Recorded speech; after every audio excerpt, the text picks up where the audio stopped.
A man disappeared one quiet day while hiking, gone without a trace, leaving behind only memories and unanswered questions. 14 years passed, until a fortune-teller's surprising recollection reopened the mystery, weaving a story of love, loss, and healing that crosses the boundaries of time. Stay with me. This story will touch your heart and linger long after the last word. Before we begin, please tell me where you're watching from and share your thoughts or stories in the comments below. I'd love to connect with you. John Harris was a man who had known grief more intimately than most. A widower living in a quiet Appalachian town nestled in the folds of Eastern America, he had retreated into the solitude of the mountains to seek peace and healing. It was early October, the leaves turning their fiery reds and golds, when John set out on a hike that would change everything, and from which he would never return. The morning air was crisp, tinged with the earthy scent of fallen leaves and pine, and the sun's gentle rays filtered softly through the canopy, casting mottled shadows on the rugged path ahead. His steps were steady and sure, practiced over years of wandering these same trails. To the casual observer, he was simply another hiker enjoying the serene beauty of nature. But to those who knew him, this trip was more, a desperate journey to find something lost deep inside, a thread of hope woven through the dense wilderness. John's disappearance was not sudden in its discovery. At first, it was assumed he had taken a longer route, or perhaps found a quiet spot to rest. But when the sun began its slow descent behind the mountains, and John failed to appear at the cabin, where he was expected to meet friends for dinner, alarm bells rang. His closest friends, worried and unsettled, alerted the local authorities. Within hours, search parties formed, combing the familiar but unforgiving terrain. The rescue teams called in dogs trained to pick up faint scents, helicopters scouted the rugged ridges, and volunteers with flashlights scoured the dense underbrush. But as night turned into day, and days bled into weeks, no sign of John was ever found. No footprints led to a cave or a ravine. No personal belongings marked a resting place. It was as if he had simply vanished in a thin air, swallowed whole by the ancient forest that had cradled him for so long. The town, a small community where everyone knew each other by name, was left stunned and heartbroken. John was not just a widower. He was a fixture of the town's fabric, a man who had quietly helped neighbors with small acts of kindness. A warm smile at the grocery store, a ready hand to clear a fallen tree after storms, a listener for those weighed down by life's troubles.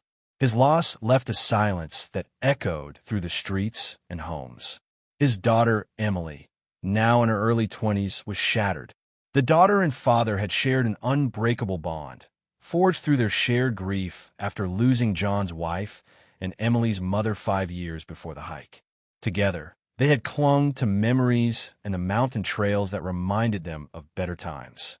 On the day John disappeared, Emily's memory was vivid and raw. She had waved goodbye as he set off, a quiet worry in her heart she dared not voice.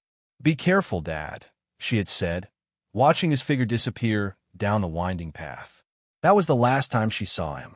Days later, when the search began and no clues emerged, hope faltered.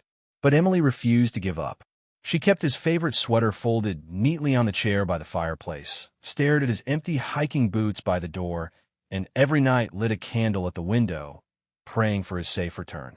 The town held vigils, and the forest was searched again and again, but the wilderness kept its secret. The mystery deepened with every passing year.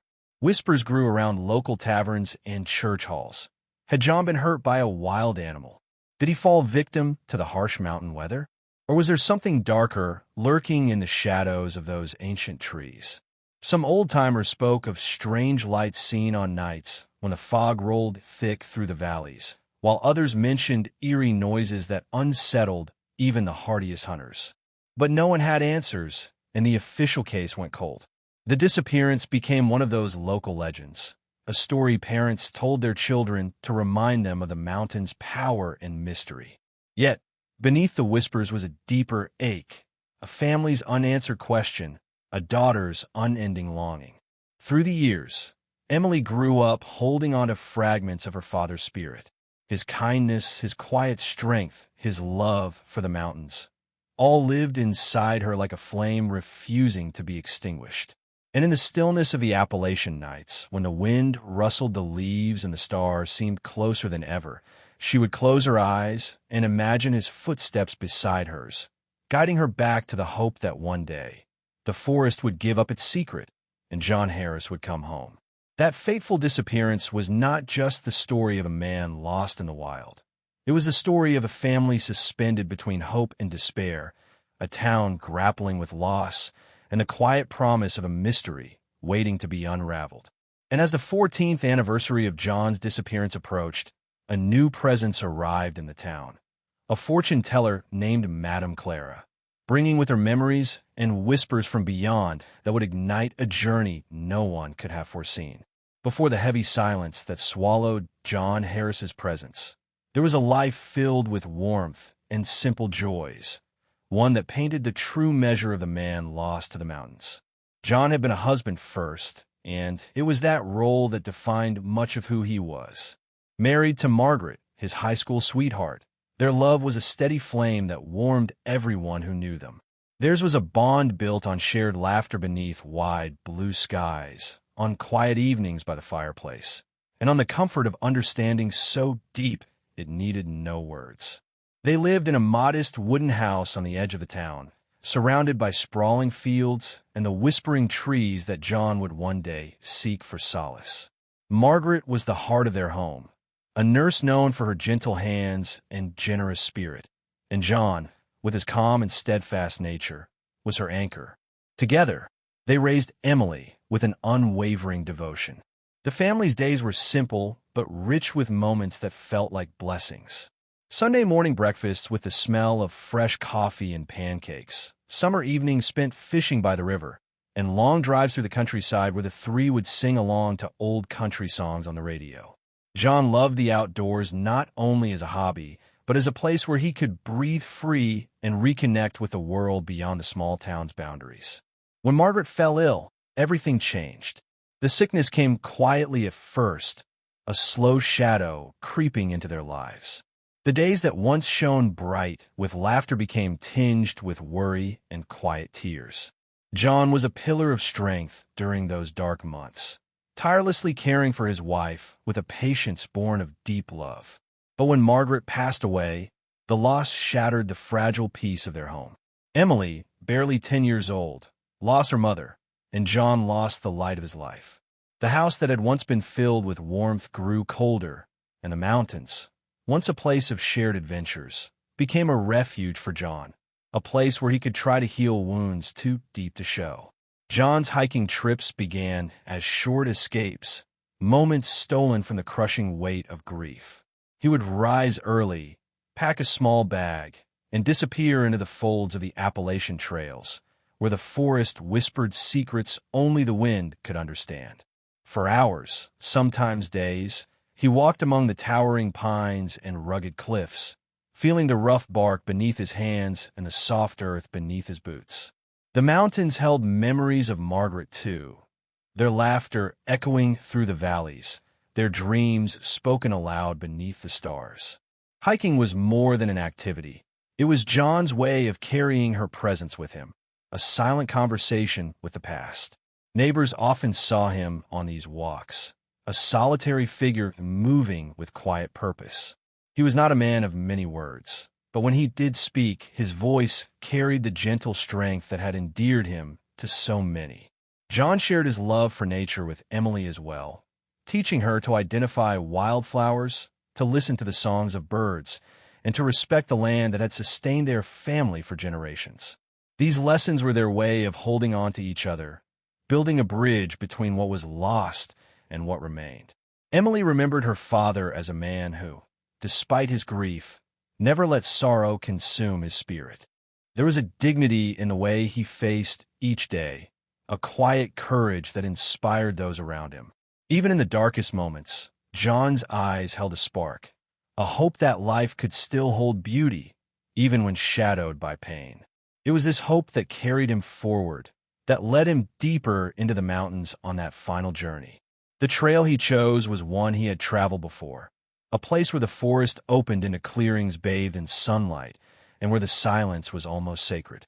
John believed, perhaps naively, that the mountains would not take him from his family, but would give him strength to carry on. His disappearance would later prove how fragile such hopes could be. But in those days before the loss, before the heartbreak that would follow, John Harris was a man anchored in love, a husband and father whose life, though ordinary in many ways, was touched by the extraordinary bonds that hold families together through joy and sorrow. His story was not just of a man lost in the wild.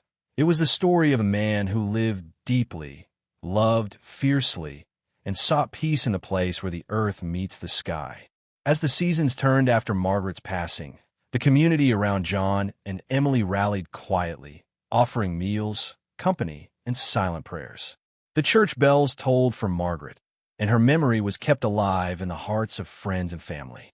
John, too, became a figure of resilience, his grief shaping but never breaking him. The years that followed his disappearance would test that resilience beyond anything imaginable. But the roots of his character, those tender, unyielding ties to love and family, remained the foundation upon which his story would be built. This life before the loss, filled with laughter and light, grief and endurance, set the stage for the mystery that would come. It was a life worth remembering, for it showed the man who walked into the mountains was not just a figure of sorrow, but a man of depth and heart. A man whose story would resonate through the years, inviting those left behind to search for answers, to hold on to hope, and to believe in the possibility of healing beyond loss. When John Harris failed to return from his hike by nightfall, the tight-knit community of Pine Ridge awoke to a sudden and unbearable worry. The morning after his disappearance, friends gathered at the trailhead where he had begun his journey, their faces etched with concern and disbelief. The sun rose over the Appalachian Mountains, casting a golden light that belied the darkness settling in their hearts. Search parties were organized quickly. Neighbors, forest rangers, volunteers, all converging with one desperate hope: to find John alive. The initial optimism was fierce. The man who had walked these woods countless times surely would be found. But as hours stretched into days, that hope began to wither. The rescue efforts became a testament to the community's resolve. Teams of searchers combed the dense undergrowth, scanning every rocky outcrop and creek bed. Dogs trained to track human-scent trace trails through brambles and thick moss. Helicopters circled high above, their rotors cutting through the silence of the forest canopy. Families and friends joined in prayer circles each night, lighting candles that flickered against the mountain breeze, symbols of unwavering faith. Yet, despite all efforts, John's trail remained cold. No footprints led to a hidden cave or a mountain ledge. No discarded items, no broken branches, no faint cries for help echoed in the vast wilderness. It was as if the mountains had swallowed him whole, erasing all signs of his passage. Emily held tightly to hope, though it faltered like a fragile flame in the wind. She visited the search headquarters daily, clutching her father's worn hiking jacket and a small framed photo of him smiling beside Margaret years before. Every time a searcher returned without news, her heart sank further. At night, she sat by the window, staring out into the dark woods that bordered their home, willing her father to step through the shadows and into the warm light. Yet, day after day, silence was all she heard, an unbearable silence that settled deep into her bones. The community shared in her grief, their pain mingling with frustration and helplessness. At the local diner, whispered conversations speculated on what might have happened. Some spoke of a sudden storm that could have trapped John. Others wondered if he'd fallen and been injured beyond rescue. Old Mr. Jenkins, a retired forest ranger, quietly muttered about the dangers lurking unseen. Wild animals, treacherous cliffs, or even worse, the unpredictable moods of the mountain itself. But no definitive answers came. Officially, the search lasted 3 weeks, then was scaled back as the harsh truth settled in. John Harris was lost, and no one knew where. The official report was filed as a missing person case, and then slowly moved to inactive status, leaving a cold, unanswered question hanging over the town. In the years that followed, the silence around John's disappearance grew heavier than the forest canopy itself. The town held annual vigils on the anniversary of his vanishing, small gatherings where neighbors lit lanterns and shared memories. Yet the ache of not knowing carved a wound that refused to heal. Emily, now burdened with the role of both daughter and keeper of her father's memory, found herself haunted by dreams. She would see fleeting images of him walking through misty woods, hear the crunch of leaves underfoot, feel the warmth of his presence just out of reach. Those dreams were bittersweet, offering glimpses of hope, yet leaving her empty when she awoke to a quiet house. The years without answers tested the resilience of everyone who loved John. Friends and family moved on, but the wound remained open.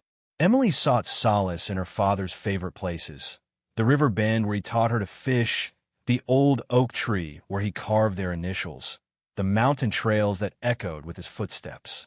She became the quiet guardian of his legacy, determined that his story would not be forgotten even if he was. Letters were sent to search organizations and missing persons agencies, but each brought no new leads. The unanswered questions shadowed her days, casting long shadows over moments of joy. Even as Emily tried to build a life beyond the loss, the community's collective memory held fast.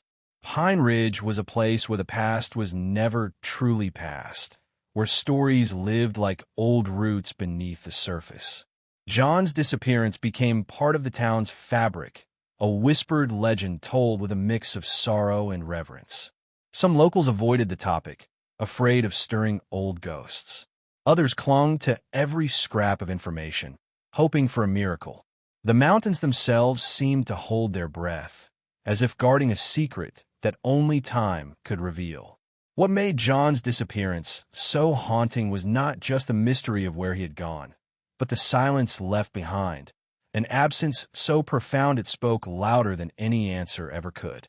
That silence became a presence in itself, filling empty rooms, lingering in conversations, and settling over Emily's life like a fog she could never escape.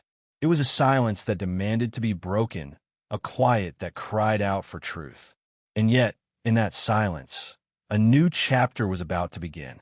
14 years after John Harris vanished, a stranger arrived in Pine Ridge, a woman with eyes that seemed to see beyond the ordinary, a voice that whispered of forgotten memories. Madame Clara, a fortune-teller with a reputation for uncanny insight, opened a door that many believed had been firmly shut. Her presence stirred hope, skepticism, and curiosity in equal measure. Some dismissed her as a charlatan. Others found comfort in her words. For Emily, desperate for answers, Madame Clara was a fragile lifeline, a chance, perhaps, to pierce the silence that had defined her life for so long. In the quiet corners of a small room lit by flickering candles and the scent of incense, Madame Clara's voice would soon recount details no one else could know. Details that would ignite a spark in Emily's heart and set her on a path back into the shadows of the mountains. What followed was a journey that would challenge everything she thought she understood about her father's fate and about the very nature of truth, memory, and hope. The search may have ended in silence 14 years ago, but now, the story was awakening again, ready to reveal secrets buried beneath the forest floor and inside the hearts of those left behind. The mountains had kept their secret for too long, but with Madame Clara's arrival, the silence was about to be broken. 14 years had passed since John Harris disappeared into the Appalachian wilderness, leaving behind a community steeped in unanswered questions and a family burdened with loss. Pine Ridge, that quiet town framed by rolling hills and dense forests, had grown accustomed to the silence, the ache of not knowing, and the slow passage of time that blurred the edges of memory. But one autumn afternoon, as the leaves turned their familiar reds and golds, a figure appeared on the horizon, a woman who seemed to carry the weight of distant places and hidden knowledge with her. Madame Clara arrived quietly, yet her presence rippled through the town like a sudden breeze stirring long-dormant leaves. Madame Clara was no ordinary visitor. Tall and graceful, With eyes deep as twilight and hair that shimmered like strands of silver moonlight, she carried an air of mystery and calm. She set up her modest tent near the town square, draped in rich fabrics that whispered of faraway lands and ancient traditions. A small sign hung at the entrance: Madame Clara, seer, healer, keeper of forgotten truths.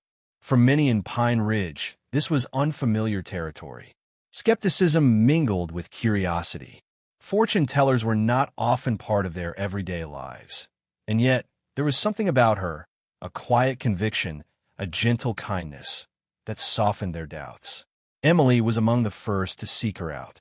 The years had carved deep lines into her face, but her eyes still held a fierce light, an unyielding hope that refused to fade. She entered the tent hesitantly, the faint scent of lavender and sandalwood wrapping around her like a comforting embrace. Madame Clara greeted her with a warm smile, as if she had been waiting for this very moment. The air between them was thick with unspoken stories, memories, and longing. As the session began, Madame Clara closed her eyes and breathed deeply, her hands moving lightly over a table covered in cards and crystals. She spoke softly, her voice like a melody that carried echoes of the past. I see a man walking through the forest, alone yet not afraid. His heart heavy, but his spirit strong. Emily's breath caught. This was no ordinary reading. It was a connection to something beyond the ordinary, a bridge to the missing years. Madame Clara continued, describing the forest trails John had loved, the changing seasons, and the moments of silence that had stretched between the rustling leaves. But what truly captured Emily's attention was the detail no one had ever shared: the presence of an ancient tree, marked with a carved symbol hidden deep within the woods. "This tree holds a secret," Madame Clara whispered. "It is a place where the past and present meet. Your father's spirit lingers near it, waiting to be found." The image of that tree, etched in her mind, sparked a new fire within Emily. For the first time since her father's disappearance, she felt a flicker of hope that was not born from wishful thinking, but from something tangible, something that could lead her back to him. News of Madame Clara's visit spread quickly through Pine Ridge, stirring old memories and fresh questions. Some townsfolk dismissed her as a mystic who traded in dreams, but others, especially those who had known John well, found comfort in her words. The local pastor, Father Donovan, who had been a steady presence for the Harris family through their grief, cautiously attended one of her sessions. Even he could not deny the sincerity and depth of her insight. It was as if Madame Clara touched a part of the community's collective soul, bringing to light the things they had long buried beneath grief and silence. Emily's relationship with Madame Clara grew deeper in the days that followed. Each visit peeled back layers of uncertainty and pain, revealing hidden fragments of John's journey after he vanished. Madame Clara spoke of spirits caught between worlds, of nature's ancient wisdom, and of the power of memory to heal wounds that time could not erase. She urged Emily to trust her instincts, to venture back into the mountains with an open heart and a steady resolve. For Emily, this was both frightening and exhilarating. The mountains that had taken her father had also been a place of refuge and connection. To return there, guided by clues whispered through a fortune-teller's visions, was a leap into the unknown. Yet, beneath the fear lay a steady determination. The years of waiting and wondering had forged a resilience she hadn't realized she possessed. Now, with Madame Clara's guidance, she felt ready to face the shadows of the past and uncover the truth hidden beneath the forest's canopy. Madame Clara's arrival was more than a curiosity or a momentary distraction for Pine Ridge. It was the beginning of a journey that would challenge the town's understanding of loss and hope. Through her words and visions, the silence that had gripped the community for over a decade began to lift, revealing cracks through which light could finally enter. Her presence reminded everyone that some mysteries, no matter how deeply buried, could find a voice, and that sometimes the answers come not through reason alone, but through the heart's quiet wisdom. As autumn deepened and the days grew shorter, Emily prepared for what lay ahead.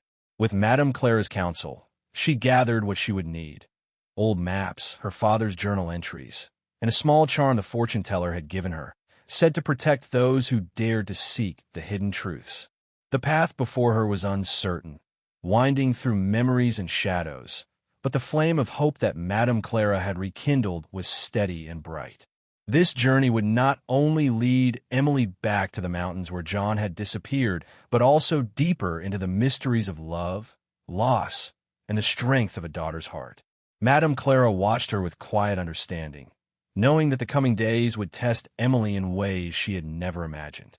Yet beneath the uncertainty lay a profound truth that sometimes, when the world seems silent, it is only waiting for the right moment, the right person, to listen closely enough to hear its secrets.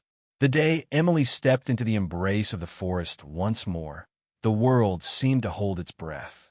The crisp autumn air carried the scent of pine and damp earth, a familiar fragrance that stirred memories buried deep within her. With Madame Clara's charm tucked safely in her pocket and her father's journal clutched in her hands, Emily moved cautiously along the winding trail. Each step felt heavy with the weight of years. Years of unanswered questions, of silent nights spent wondering if her father was out there somewhere, waiting to be found. The forest was both a refuge and a reminder of what had been lost. But now it was also a place of promise, a place where the past and present converged. As she walked, Emily's thoughts drifted to the stories Madame Clara had shared, visions of her father walking these very paths, guided by something unseen yet undeniable. The image of the ancient tree, marked with a carved symbol, lingered in her mind like a beacon. She scanned the towering trunks, searching for any sign that could lead her to it. Hours passed, the sun dipping lower in the sky, casting long shadows that danced among the leaves. Just as doubt began to creep in, she spotted it. A tree unlike any other, its bark worn smooth by time and weather, bearing a faint carving that resembled a spiral entwined with a heart. Her breath caught, a surge of hope flooding through her veins. Kneeling before the tree, Emily traced the symbol with trembling fingers. It was as if the tree held a secret message meant only for those who truly sought it. Around the base, scattered leaves rustled in the gentle breeze, and she noticed something else, a small bundle wrapped in cloth, nestled among the roots. Carefully, she unfolded it to reveal a worn leather notebook. Her heart pounded as she opened the cover, the pages yellowed and delicate. Inside were her father's handwriting, sketches of the forest, notes about the trails, and entries that spoke of his thoughts and feelings during those last days. It was a glimpse into his world, a window into the man she had lost but never forgotten. Emily read the words aloud, her voice steady despite the tears threatening to spill. John had written about the healing power of the mountains, about the way the forest seemed alive with memories and spirits. He spoke of feeling connected to something greater than himself, a sense of peace amid the chaos of grief. The entries also revealed moments of struggle, moments when loneliness and fear pressed close. But beneath it all was a resilience that mirrored Emily's own, a determination to keep moving forward, no matter the darkness. As the sun set and painted the sky in hues of orange and purple, Emily sat beneath the ancient tree, feeling the presence of her father in the quiet rustle of leaves and the whisper of the wind. The forest was no longer just a place of loss. It was a place of connection, a bridge between what had been and what still could be. The discovery of the notebook was more than a clue. It was a gift, a message from John that he had never truly left her side. Returning to Pine Ridge that evening, Emily carried with her a renewed sense of purpose. She shared the notebook's contents with Madame Clara, whose eyes glistened with knowing. The fortune-teller explained that the mountains held many secrets, but the strongest bond was the one forged by love and memory. "Your father's spirit speaks through these pages," she said softly. "He wants you to understand that he is still with you, in every step you take, in every breath you draw." Those words settled deep within Emily's heart, anchoring her as she prepared for the journey ahead. The discovery sparked a wave of new interest in Pine Ridge. Friends, neighbors, and even strangers came forward with stories and memories of John, small details that had been forgotten or overlooked. A local hiker recalled seeing a man matching John's description near Hidden Creek. An old journal from a forest ranger mentioned unusual tracks found near the same ancient tree. These fragments of the past began to weave together, creating a tapestry of hope and possibility. The community, once resigned to silence, found itself drawn back into the mystery, united by a shared desire to uncover the truth. For Emily, the journey was as much about healing as it was about finding answers. Each day spent in the forest brought her closer to her father, to the man he had been and the legacy he left behind. The mountains, with their timeless beauty and quiet strength, became a sanctuary where grief and hope could coexist. She learned to listen not just with her ears, but with her heart, to the whispers of the trees, the song of the wind, and the silent language of the earth. Madame Clara's guidance remained a steady presence, her wisdom helping Emily navigate the emotional terrain as much as the physical one. Together, they explored the deeper meanings behind the visions and signs, uncovering truths that went beyond the surface of the mystery. It was a journey of discovery that challenged Emily to confront her fears, embrace her memories, and find peace in the unknown. As autumn gave way to winter, the mountain trails transformed under blankets of snow, silent and pristine. Emily's footsteps traced paths of hope and remembrance, each step a tribute to her father's enduring spirit. The past, once a source of pain, now offered a foundation for the future, a future where loss and love intertwined, where silence gave way to understanding, and where the mountains held not just mystery, but meaning. In this glimpse of the past, Emily found the strength to carry forward, to keep searching, to keep believing, and to keep the memory of John Harris alive in the heart of Pine Ridge. The days following Emily's discovery of her father's notebook beneath the ancient tree were marked by a quiet intensity in Pine Ridge. The town, once dulled by years of unanswered questions, now buzzed softly with renewed curiosity and cautious hope. Emily, emboldened by the tangible connection to John's last days, threw herself into a careful search for any forgotten clues, details that might illuminate the shadows where her father's fate had been hidden for so long. Her every waking thought circled around the mystery. Every whisper from the forest, every memory shared by the townsfolk, became a thread she was determined to follow. Emily's first step was to revisit the people who had known John best, friends, neighbors, even strangers who had crossed paths with him in those final weeks.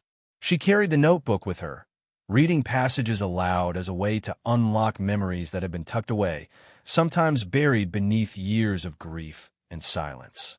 At the local diner, she met with Mr. Collins, an elderly man who had often gone hiking with John before his disappearance. His eyes clouded with emotion as Emily recounted passages from the notebook that described John's fascination with a hidden part of the forest, a place that was off the usual trails. There was talk, Mr. Collins said quietly, about some old logging paths deep in the woods. Not many people went there, but John mentioned wanting to explore them. Said he felt drawn to something he couldn't quite explain. That small detail sparked a new direction for Emily. With a map in hand, she traced the paths Mr. Collins described, charting a course deeper into the wilderness than she had ventured before. The idea that John might have sought a secret part of the forest filled her with a mix of apprehension and determination.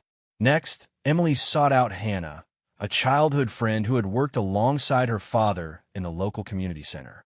Hannah revealed that John had confided in her about strange noises and fleeting shadows he'd noticed during his hikes, things that had unsettled him but also intrigued him deeply.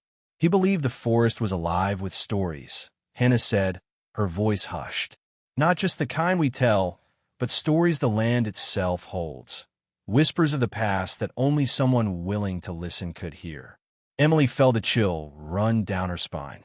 These echoes of her father's beliefs began to paint a picture of a man not just lost to the forest, but perhaps intentionally seeking to understand its hidden mysteries. As Emily pieced together these accounts, she also returned to the physical landscape of the mountains. Accompanied by Madame Clara, whose presence brought a quiet strength and guidance, Emily explored the trails near the ancient tree. They moved slowly, eyes alert to every detail. The way the moss clung to the north side of trees, the subtle shifts in the underbrush, and the faint footprints barely visible in the damp soil. Madame Clara spoke often of energy, of places where the veil between the present and the past thinned, allowing glimpses into things unseen by the ordinary eye. One afternoon, deep in a secluded ravine, they stumbled upon something remarkable.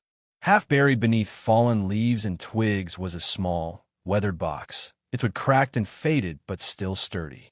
Emily's hands trembled as she opened it, revealing a collection of items: a compass, a folded map marked with strange symbols, and a bundle of letters tied with a faded ribbon. These letters were addressed to Margaret, written in John's unmistakable handwriting. Emily's heart raced as she unfolded the top letter, each word a thread connecting her to the past. In the letters, John described his growing fascination with the forest's secrets and his desire to protect something sacred. He spoke of feeling watched, not with fear, but with a sense of reverence, and of moments when the forest seemed to guide him, offering glimpses of truth hidden beneath the surface.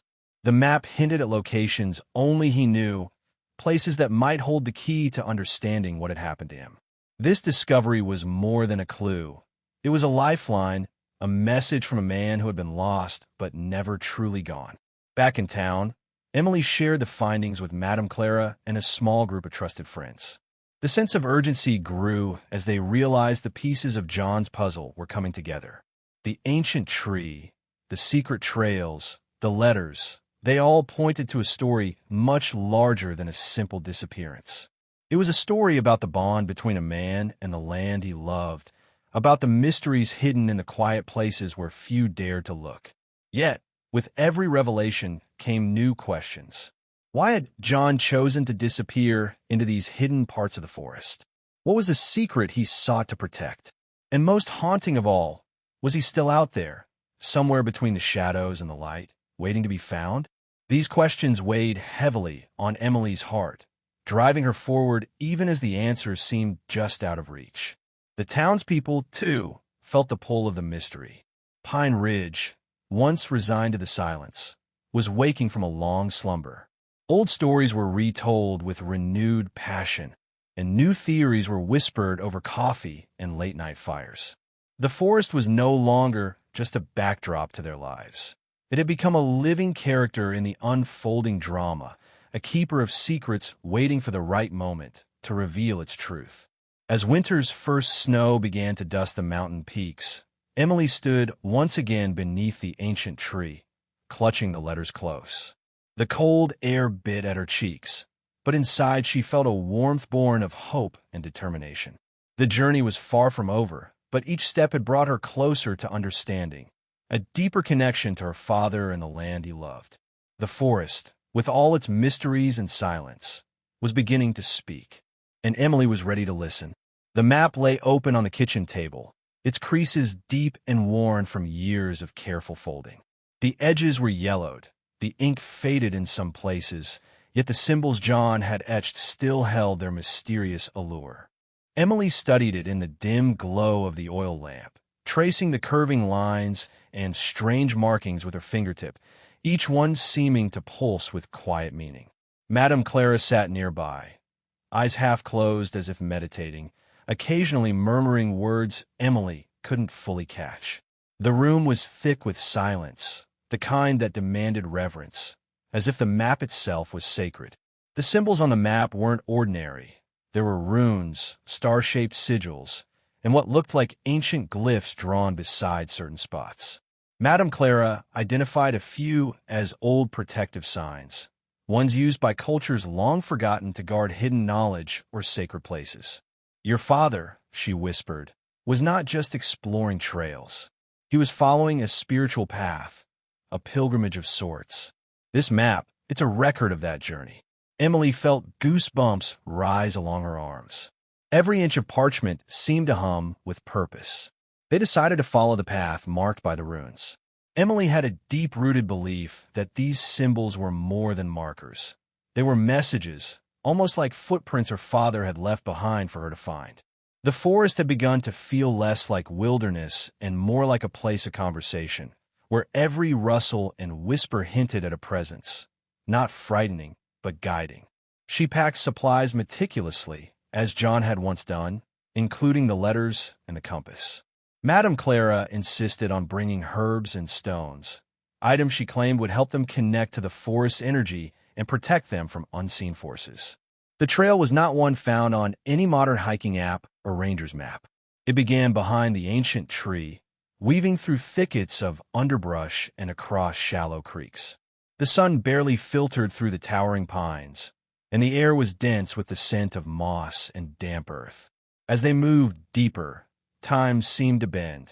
The sounds of modern life fell away, replaced by the primal symphony of rustling leaves, distant bird calls, and the occasional snap of a twig underfoot. Emily felt her heart beating not with fear, but with a growing sense of closeness, as though her father's spirit was only just ahead. They walked for hours, stopping only when they reached the first rune site. It was a clearing, nearly perfect in shape, surrounded by ancient stones arranged in a deliberate circle. Emily knelt at the center, brushing aside the leaves to reveal a small wooden carving, shaped like a hawk. "My father loved hawks," she said softly. "He used to say they were the messengers of the mountains." Madame Clara placed her hand on the carving and closed her eyes. This was a place of meditation. He sat here. He listened, and the forest answered him. Encouraged by the discovery, they pressed onward. The next location, marked by a spiral symbol, led them to a stream that glimmered silver under the fading afternoon light. There, they found another relic, this time a flat stone painted with concentric circles in blue and green. The colors had barely faded despite the years. He was leaving pieces of himself, Emily whispered, or maybe pieces of the truth. Each discovery deepened the mystery, but also wove a tapestry of understanding. John hadn't simply vanished. He had been on a sacred journey, a deliberate passage into the deeper heart of the forest. As the sun dipped low, casting long shadows across the ground, they reached a ridge where the view opened wide. Emily stopped, breath catching her throat. Below them stretched a hidden valley, untouched by development or modernity. It was lush, cradled by the mountains, and veiled in a soft mist that shimmered like silver gauze. In the center stood a single cabin, small, weathered, and almost camouflaged against the trees. Emily clutched the compass. Its needle, which had spun erratically for much of the hike, suddenly stilled, pointing unwaveringly toward the structure below. Tears welled in her eyes. She didn't speak, nor did Madame Clara. They simply stood there, the enormity of the moment washing over them like a slow tide. Could this be where her father had gone? Had he built this cabin, lived here all these years? Or was it a place he'd discovered, one of solitude and answers? Emily's legs trembled with the need to run down the slope, to fling open the door and find him there, older, grayer, but alive. But something in her urged patience, respect. The journey had been sacred. The arrival must be, too. They set up camp at the ridge's edge, unwilling to enter the valley without first preparing spiritually. Madame Clara burned sage and spoke quiet blessings into the night air. Emily read her father's letters by firelight, her voice steady, though her hands trembled. She began to sense a rhythm in the words, a pattern linking his thoughts to the map's markings and the forest's energy. He was learning something out here, she said, her voice barely audible, something the rest of the world had forgotten. That night, Emily dreamed of John. He stood in the clearing with a hawk carving, smiling at her with peace in his eyes. "You're close," he said, "but the truth lives not just in where I went, but in why I stayed." When she woke, the forest was bathed in dawn's golden light, and the cabin below seemed to glow with quiet welcome. The map, now folded neatly beside her, felt less like a guide and more like a legacy. The time had come to descend into the valley. The secrets John had protected for 14 long years were waiting, and Emily, with her heart wide open, was ready to uncover them.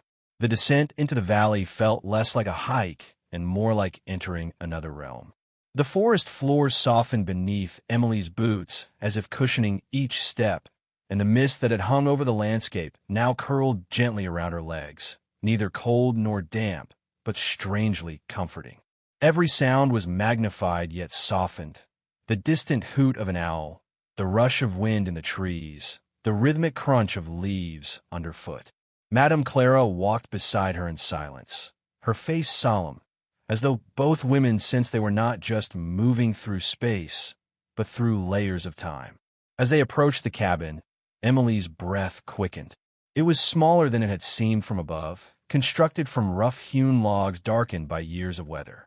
Moss clung to the edges of the roof, and a narrow chimney leaned slightly to one side. No smoke, no signs of recent activity, yet there was no sense of abandonment.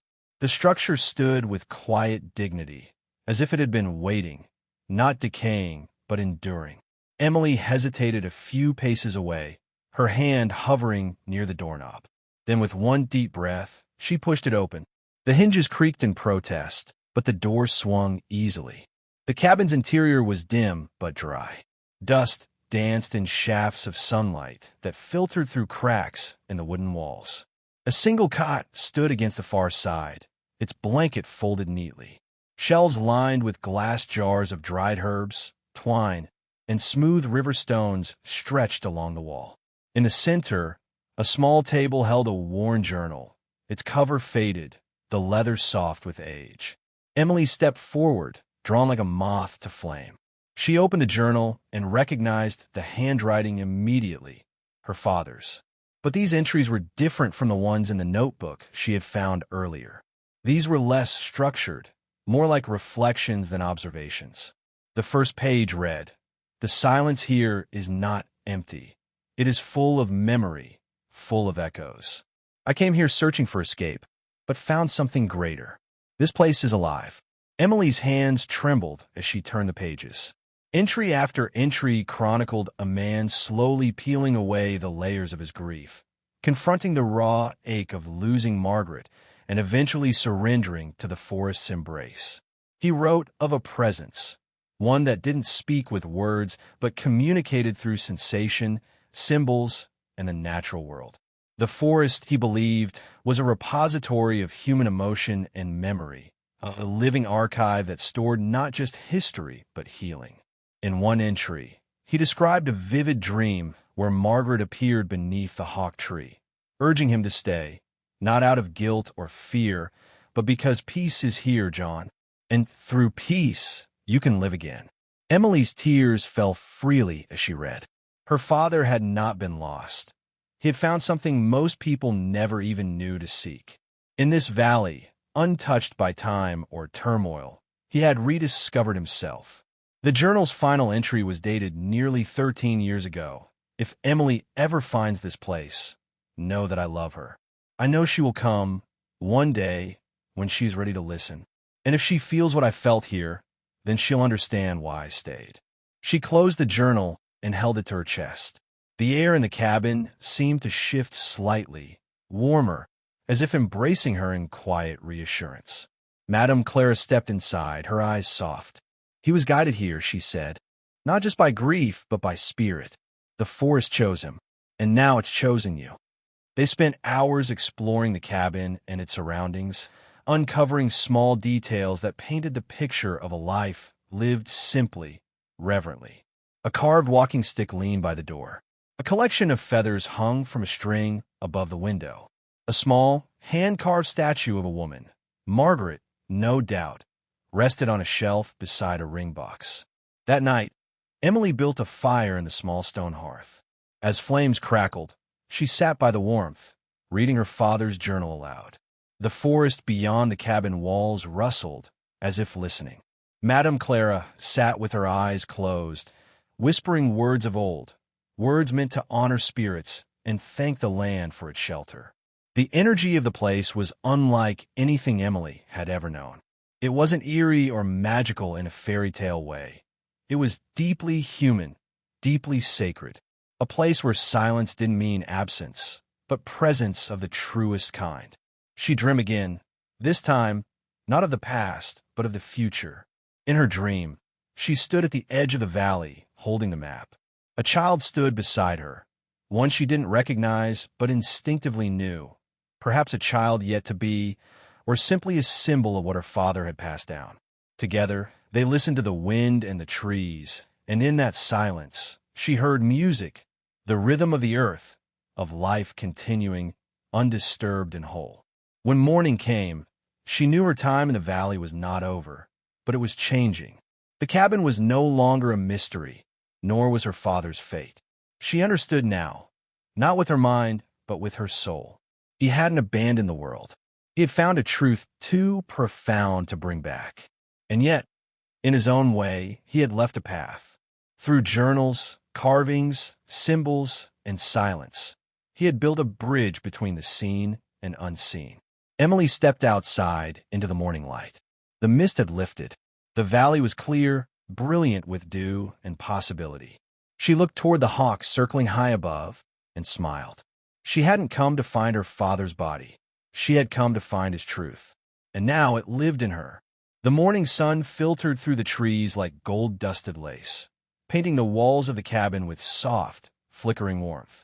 Emily sat at the small table, her fingertips brushing against the leather-bound journal her father had left behind. She had spent most of the night reading it, absorbing each sentence as though it were a breath of air she hadn't realized she needed. But now, with the cabin quiet and the forest still, she felt something else, an unfinished thread pulling gently at her awareness, like a whisper she hadn't quite heard yet.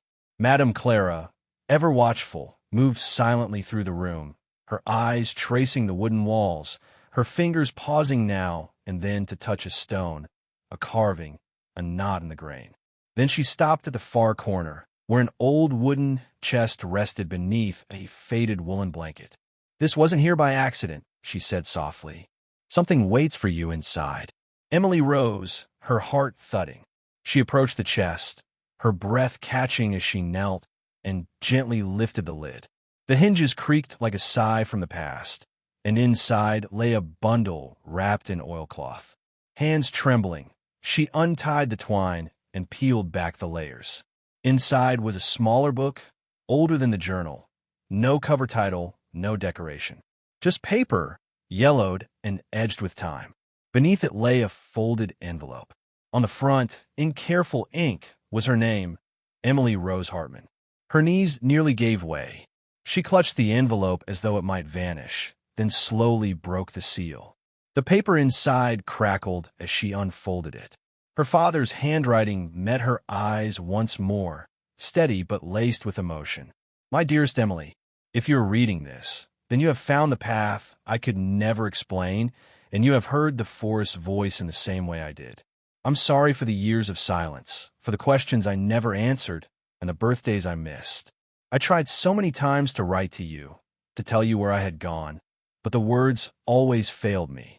This valley, it took me in like a broken branch returning to the tree. It didn't erase my pain, it transformed it." Emily paused, swallowing the lump in her throat. The words reached deeper than any hug, any spoken apology. "I know you must have felt abandoned. I was afraid that if I saw your face again, I wouldn't be able to stay. And yet I knew I couldn't leave this place.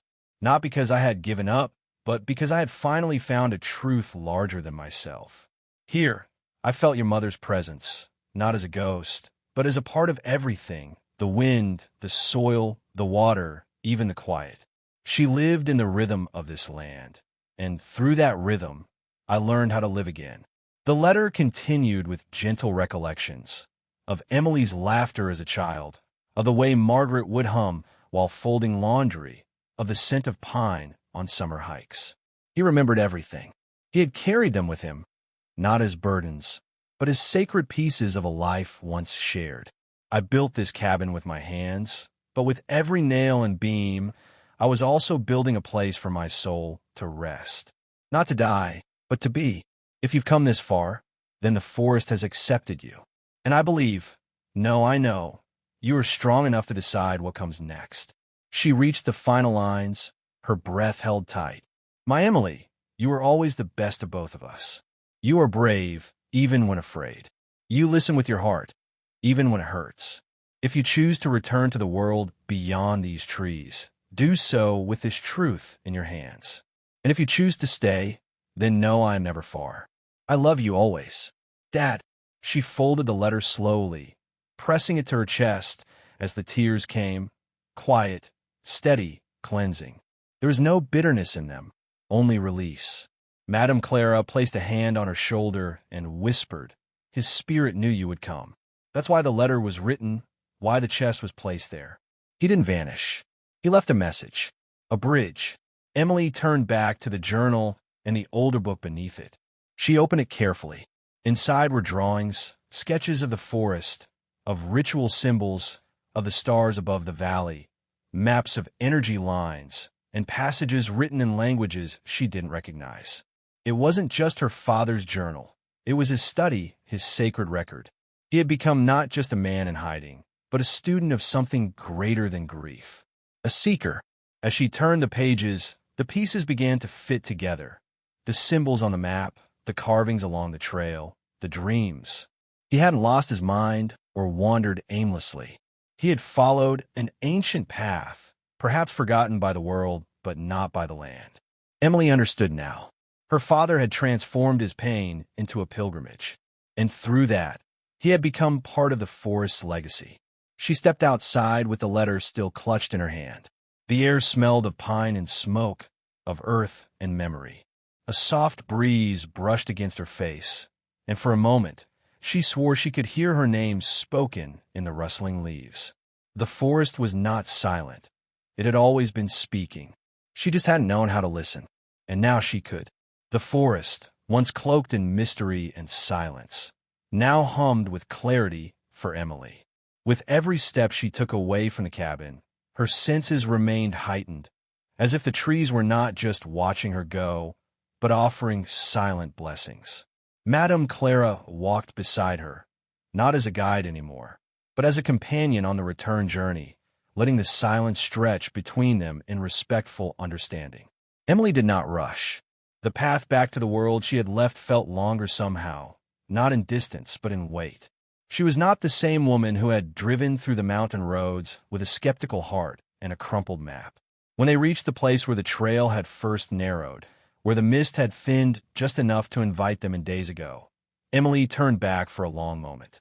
The valley, now partially veiled by distance and trees, seemed to shimmer, not like a mirage, but like a place that had receded into its natural rhythm, now that its purpose had been fulfilled. She whispered, "Thank you, not to any one being or spirit, but to the land itself, to the old trees, the stones, the hawk above, and most of all, to her father." Madame Clara's hand found hers briefly, firm and grounding. The descent into the world of roads and sounds came gradually. Birds grew louder, the wind more familiar. A mile or so before reaching the trailhead, Emily saw signs of people again, scuffed boot prints, a broken candy wrapper caught in a root. Somehow, it all felt jarring. The mundane evidence of humanity scraped against the rawness still pulsing within her. Her phone buzzed faintly from deep within her backpack, some delayed signal finally connecting. She didn't reach for it. Not yet. By the time they reached the car, the sky had shifted toward afternoon, painted in pale blue and early gold. Emily stood for a moment, looking at the dusty windshield, the folded map still wedged beside the seat. The sight of it almost made her laugh. That map, just lines and paper and ink, had led her not to a place, but to the soul of a man she thought she had lost. Madame Clara opened the passenger door and eased into her seat, her silence respectful, as though even the journey back required sacred quiet. It wasn't until the road straightened and the first signs of town appeared that Emily reached for her phone. Dozens of missed calls, texts from her sister, concerned, frustrated. A few from work, increasingly impersonal, and then one from a number she didn't recognize. She opened it, curiosity piqued. It was from the local sheriff's office. Apparently, an anonymous tip had come in days earlier. Someone had claimed to see a woman matching Emily's description heading into the woods near the Old McCall Trail. They were asking for confirmation of her safety. She showed it to Madame Clara, who simply nodded. "The forest stirs more than trees," she said. "Sometimes it sends out a ripple." Emily didn't reply, but the words stayed with her. She dialed her sister, and when the voice answered, worried, sharp, nearly angry, Emily simply said, "I'm okay. I'll explain everything. But I found him. Not his body. Something better." There was a pause on the line, the sound of breath held and then released. "Come home," her sister said softly. "Just come home." Back in town, the world felt louder, faster, thinner. Cars rushed by with little awareness. People looked down at screens, their bodies moving automatically. Emily walked through it all like someone returning from a long absence. She stopped at a small cafe she and her father had once visited on a road trip when she was 16. The building had changed little. The same wooden sign creaked above the door. She ordered a black coffee, just like he used to, and sat by the window. She opened his journal again and began reading, not from the beginning, but from the middle, where his handwriting had grown steadier, more confident, as if he had finally found his voice again. Over the next few days, Emily did not return home immediately. Instead, she stayed in a small inn near the forest edge. Her days spent typing up his notes, scanning pages, researching symbols from the older book he had left. She began to realize that what he had compiled was more than just a record of grief. It was a map to something older than memory, a philosophy, perhaps, or even a quiet kind of faith. He had believed the forest could speak, and that if one truly listened, they would not only hear the echoes of the past, but the guidance of something ancient and wise. She met again with Madame Clara before she left, this time at the fortune-teller's modest home rather than under a tent. They shared tea, laughter, even silence. "You will carry this," Clara said as they embraced. "Not as a burden, as a torch." Emily nodded, understanding now what she couldn't have even begun to imagine weeks earlier. Her father's disappearance had not been a vanishing, but a deep transformation. He had walked into mystery and emerged a man reborn in silence and understanding. When Emily finally drove home, her bags were heavier, not with grief, but with truth. Her father's journal, the last letter, the sacred book, they sat on the passenger seat like sacred relics. But it was what she carried inside that would change everything. The forest had given her more than answers. It had given her her father, not in flesh, but in spirit. And now, it was her turn to share what she had found. Not to convince, not to prove, but to offer as he had, the quiet light of discovery. Emily returned to her home, as if stepping into a place built by another version of herself. The walls, once familiar, now echoed with a different silence, no longer filled with loss, but with questions newly born and truths freshly unearthed. The sunlight filtering through the windows felt warmer, the air richer. She carried with her the journals, the sacred book, the final letter, and the quiet weight of transformation. And though she unpacked her bags slowly, deliberately, it wasn't long before she realized the journey she thought had ended was only changing form. The forest had released her, yes, but not without planting something within her, something that needed tending. She set up her father's journal on the old desk in the study, a space she hadn't touched in years. Dust rose in soft clouds as she cleared bookshelves and drawers, pulling out her own forgotten writings, dreams, and fragments of letters she had never sent. Among them, she found a box of photographs, snapshots of a life that once felt broken. Her father, smiling beside a tent, Margaret holding Emily's tiny hand by a lake, the three of them frozen in frames of love untouched by time. Emily lined the photographs along the shelf beside his journal, not as a shrine, but as roots grounding her in where she had come from. She began writing, not just to process, but to preserve. She transcribed his journal into digital format, carefully scanning the sacred pages, adding footnotes where she found historical or symbolic significance. At night, she studied the old book, its symbols whispering to her in dreams, its pages unfolding slowly like a flower touched by sunlight. The work became a rhythm.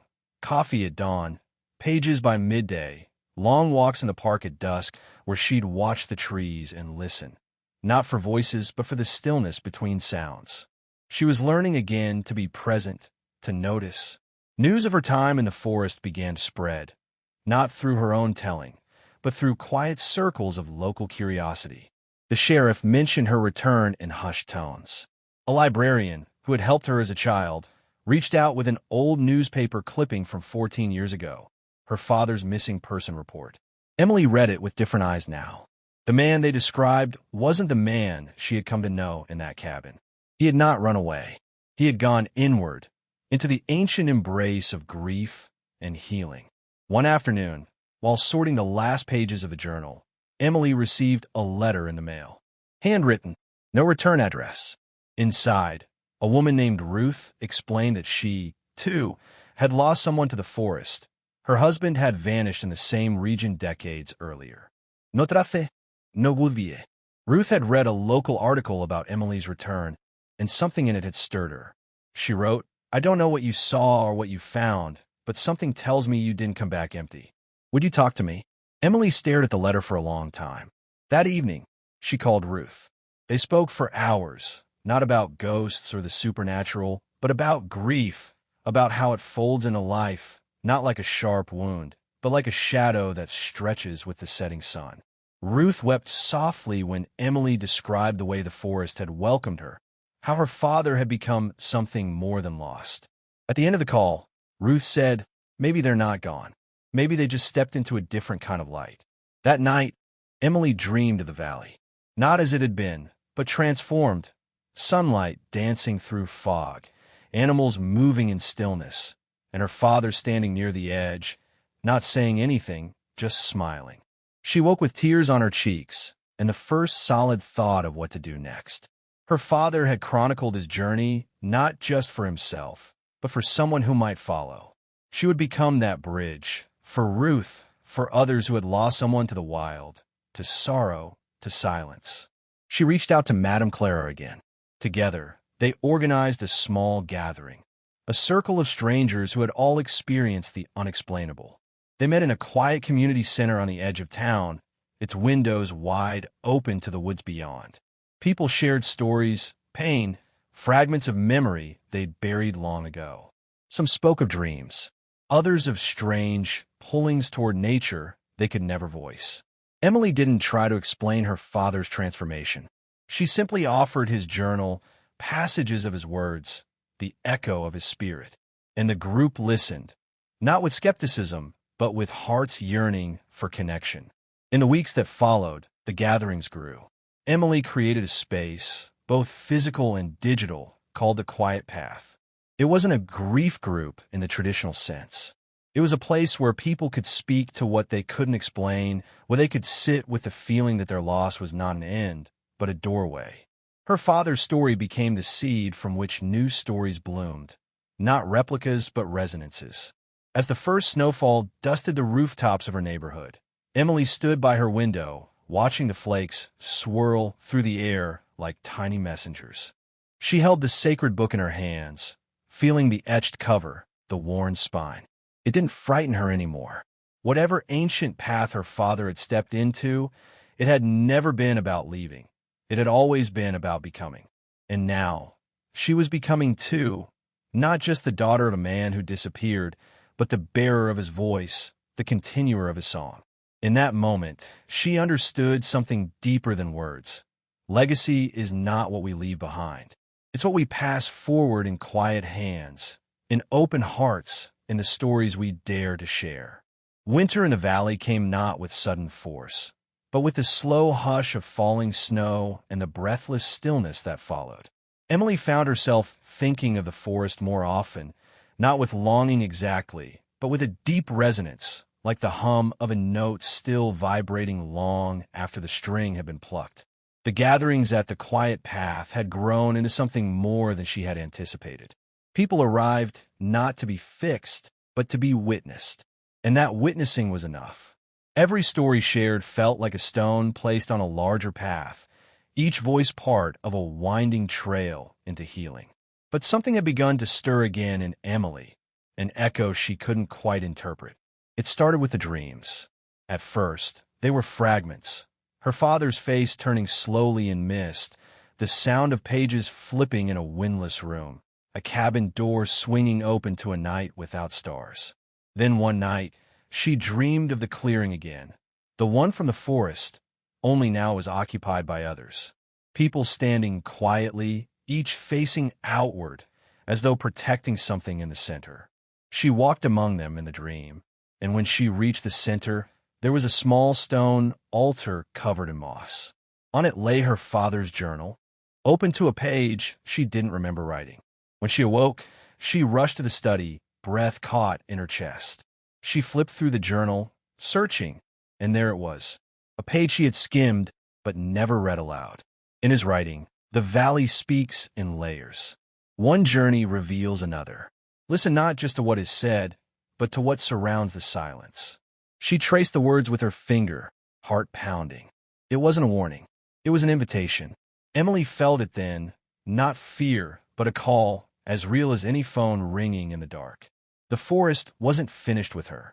Or perhaps, more accurately, her father's story still held threads that hadn't been pulled. She didn't plan a second trip. It wasn't a decision in the conventional sense. It was something more instinctual, like the way geese know to return north, or how rivers find the sea. Within days, she packed a small bag, contacted Madame Clara, and left behind a note for the members of the Quiet Path. "I'll be back. There's more to listen to." Clara met her at the edge of the woods, holding 2 walking sticks carved with simple symbols. They said little as they entered the forest. The snow muffled their steps, and every tree they passed seemed older, quieter, as if recognizing her return. The trail was different now, not physically, but spiritually. Emily could feel the energy pulsing beneath the ground, the rhythm of roots and memory intertwining. After hours of walking, they came to a small rise overlooking the valley. But this time, something had changed. Smoke curled from a chimney in the distance, thin, silvery, steady. Emily froze.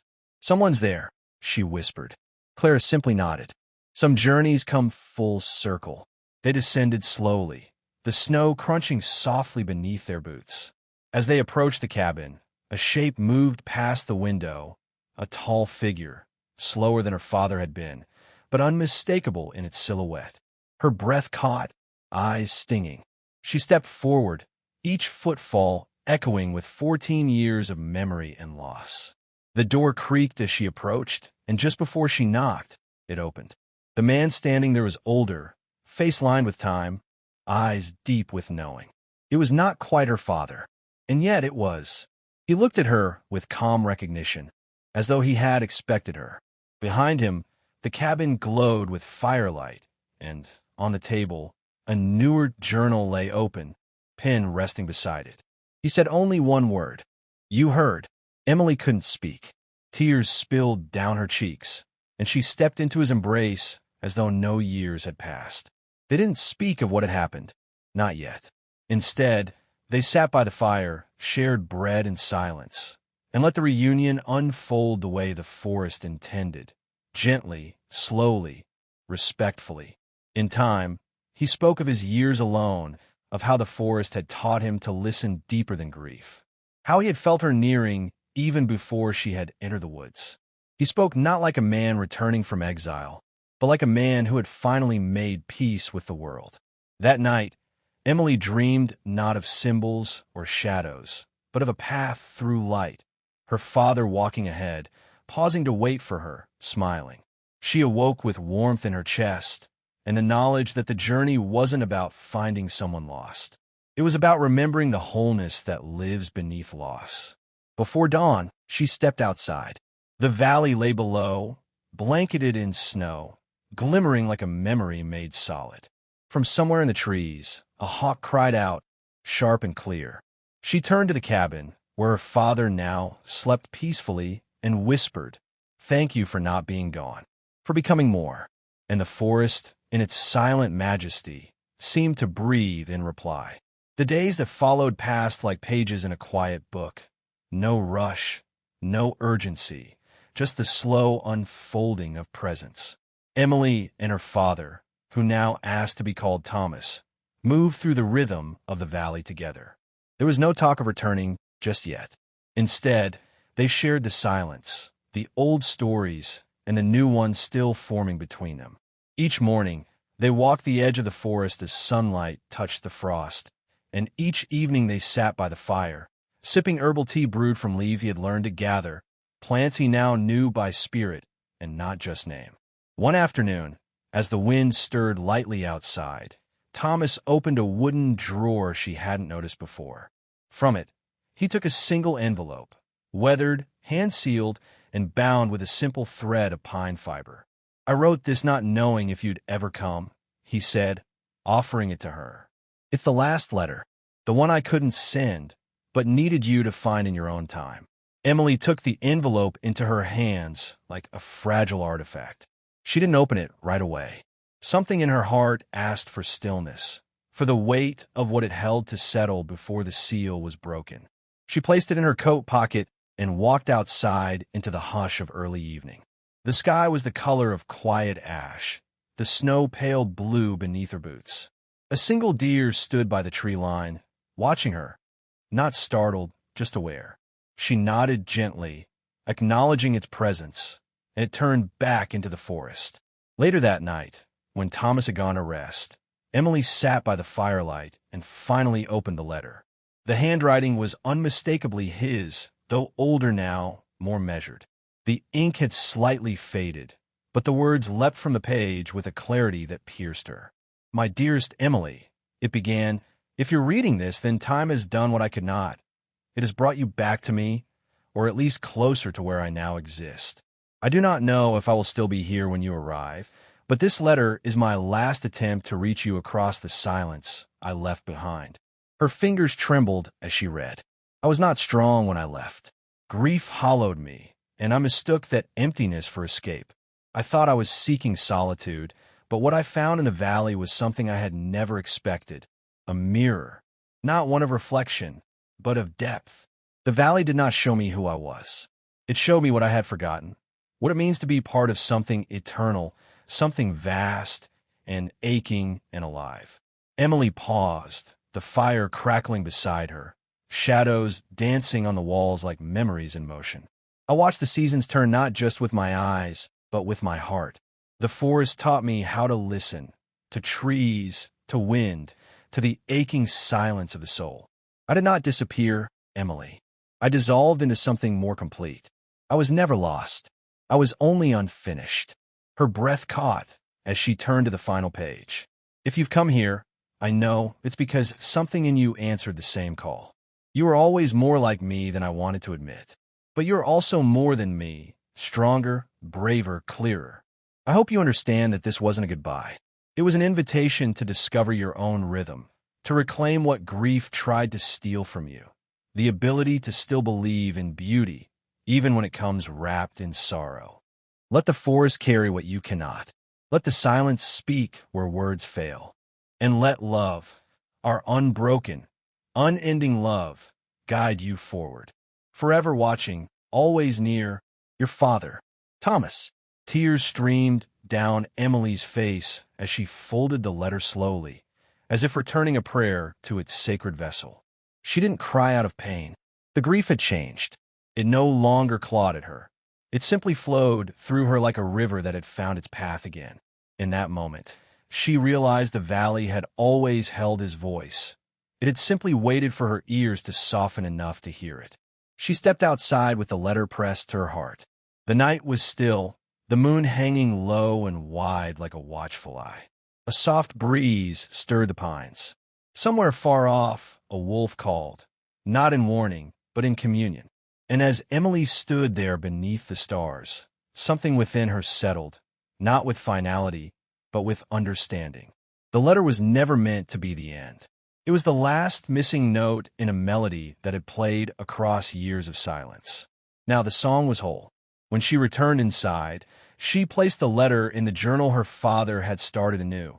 his second life, as she came to call it. She added her own pages beside his, her thoughts, her steps, her dreams.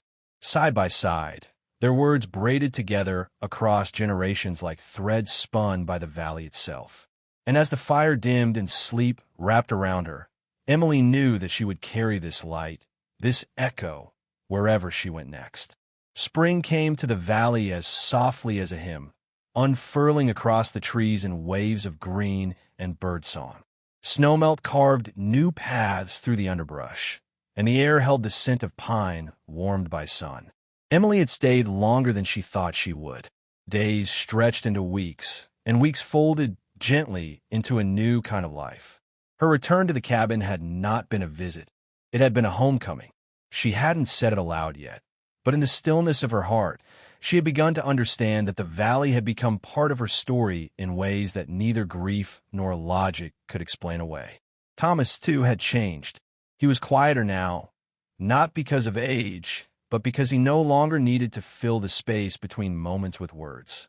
His presence had deepened into something almost elemental. He knew when to speak, when to guide, and when to simply let the world turn without interruption. Sometimes they sat together for hours without saying anything at all, just watching the deer emerge from the trees or listening to the call of distant owls at twilight. It wasn't silence that surrounded them. It was presence. One evening, Emily stood by the edge of the cliff where the valley opened wide beneath the setting sun. The wind lifted her hair, and the shadows of clouds moved across the land like memories in motion. She held the journal in her hands, now thick with entries from both her and her father. Their two voices woven through its pages, like a song sung in harmony across time. She had begun to understand that closure was never the goal. It was connection, continuity, a circle drawn not to end, but to hold. "I used to think the valley took you from me," she said softly, not turning as Thomas stepped beside her.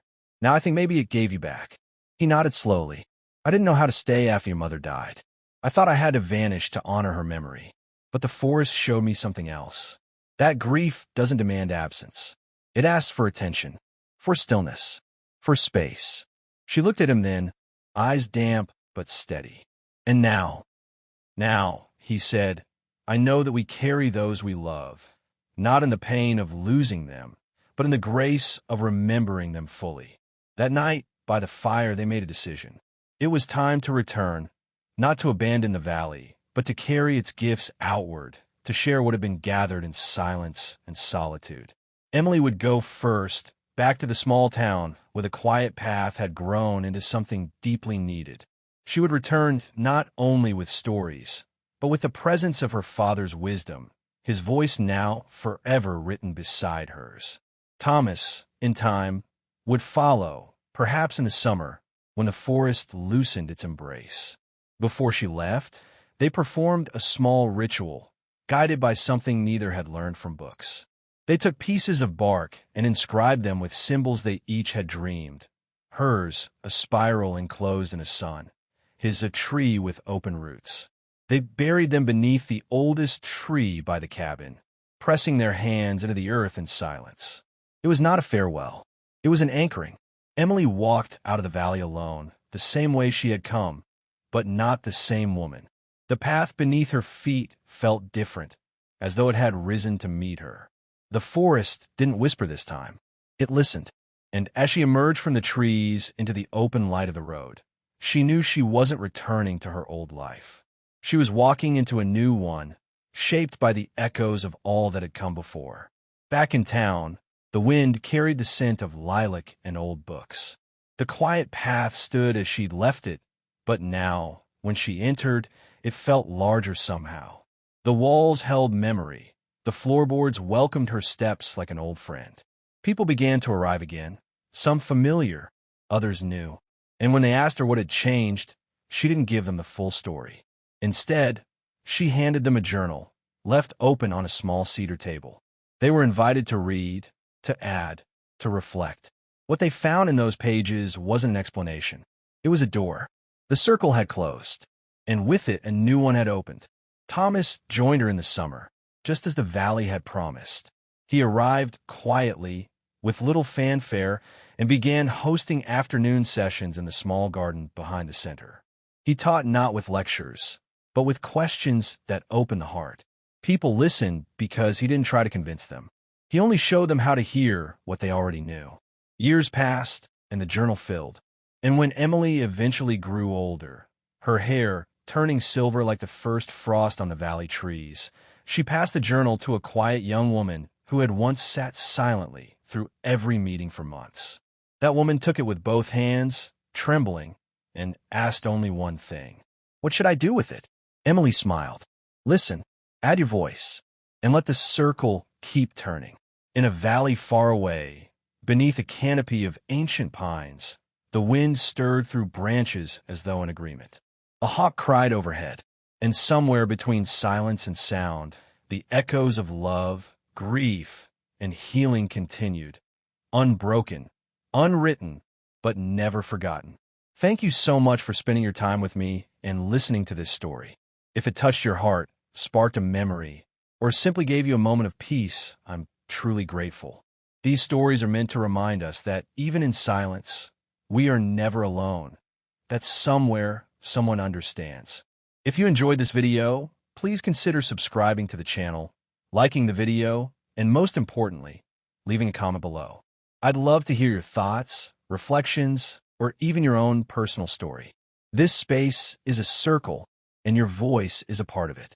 Until next time, take care of yourself, and take time to listen, not just with your ears, but with your heart. See you in the next story.